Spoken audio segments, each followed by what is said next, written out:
What is the boldest thing you've seen someone do to greatly lower their cost of living? My younger brother decided to be a train hopper for roughly half the year so he doesn't have to pay for rent. I remember reading a story about a guy who had an internship at some big tech firm, I think Google, in an extremely cool area. He bought an old hall and outfitted it for living. He parked in the company lot as obscurely as possible and moved every so often. Used the company showers and such. Probably the best way to manage that situation if you could handle it. My best friend divorced his spendaholic wife who had gotten them into over $50,000 of credit card debt and wanted to take out a second mortgage on the house to buy herself another car. He ended up with half the debt, of course. But he moved in with his sister and dug himself out after 4 years. He lives alone now and is the most careful person with money I've ever seen. She's being supported by her parents who have her on a strict budget. She's almost 50 now. I shudder to think what will happen when they pass and she inherits.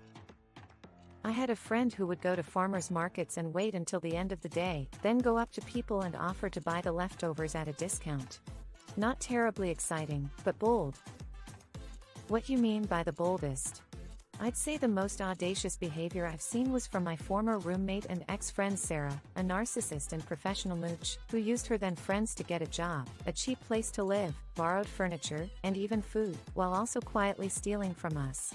I'm sure she effectively lowered her cost of living through the theft and manipulation.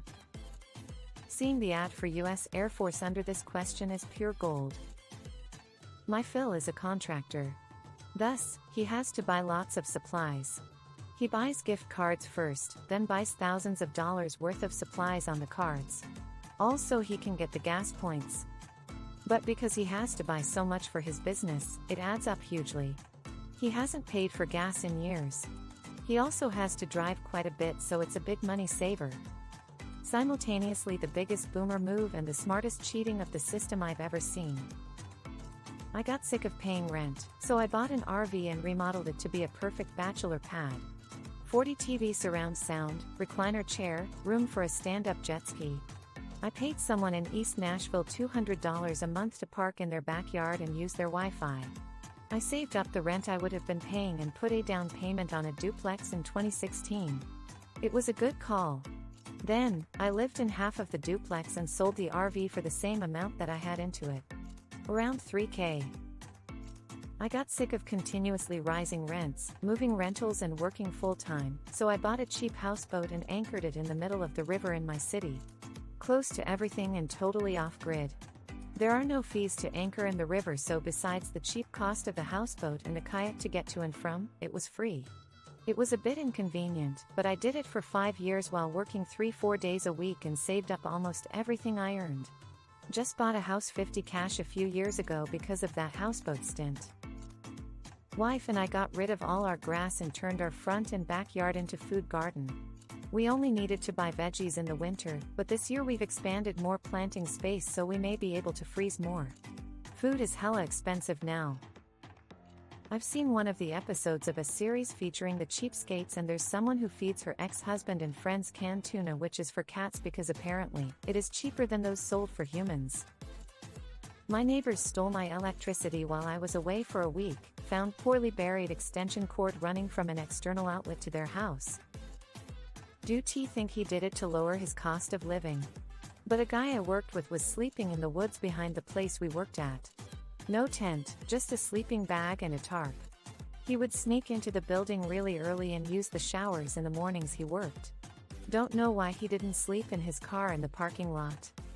We later found out the guy had untreated mental illness. He was paranoid about the banks would cash his entire check and hide any unspent money in his underwear, socks and shoes, and that he was going to be locked into his apartment and imprisoned forever. A friend of mine works as an on-call pharmacist.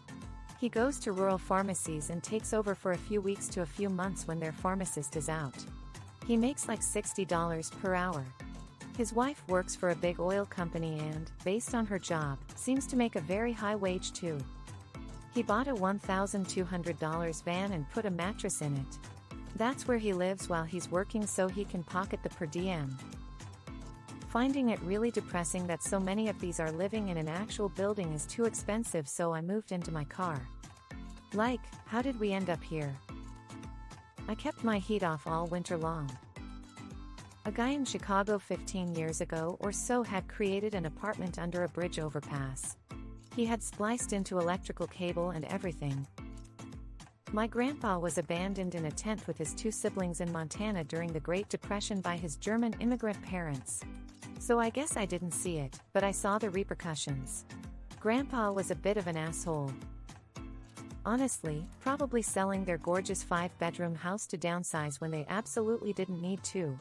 They were doing fine financially, but they basically eliminated having a mortgage by purchasing a smaller home outright with the equity they gained from their first home. It was a pretty baller move, in my opinion, considering most people are always looking to upgrade. Now they have no debt and are the only people I know with fairly standard jobs that aren't currently struggling. Not paying their electric bills. Pretty gutsy move when it's summer in the Sonoran Desert. My great-grandparents let my grandmother get married at 17, partially motivated by getting her out of the house because they had 10 kids. She and grandfather moved about 20 miles away. Her sisters and brothers would come and visit for extended periods of time, lessening the burden on the great-greats. Drilled for groundwater wells, invested in solar panels, and started a home garden. They went deep into conservation. Boldest is generally moving somewhere completely different, but cheaper. You never know if it'll work out, and it's harder to move back in some ways if it doesn't. I've done this, my sister did it, half our friends from our home state of California have done it. It worked out for most of us, but not all. Start living in a tent in a forest. They're still close to the nearest town city, but still. College professor and his wife lived in a tent while he built a house. Because he taught full-time and was working on his PhD, it took many years to build the house in the tropics, full of venomous insects and snakes. But that's the only way they could afford the house they wanted, was to not pay rent for a few years and to build it by his own hands. A large family, when they would wash clothes in the washing machine, they would drain the rinse water into a utility sink. For the next load, use the submersible pump to pump it back into the washer for the next wash cycle. In other words, they would use the rinse water twice. First to rinse, then to wash the next load. They probably saved 30-50 gallons per load. My wife and I got rid of all of our stuff, packed the rest into a storage unit and moved out of our 5,000 square feet house and into a 30-foot travel trailer so she could be a traveling PTA. We went from something like $10K per month to $5K per month. We spend a lot less because there is no space to put stuff, so we don't buy stuff.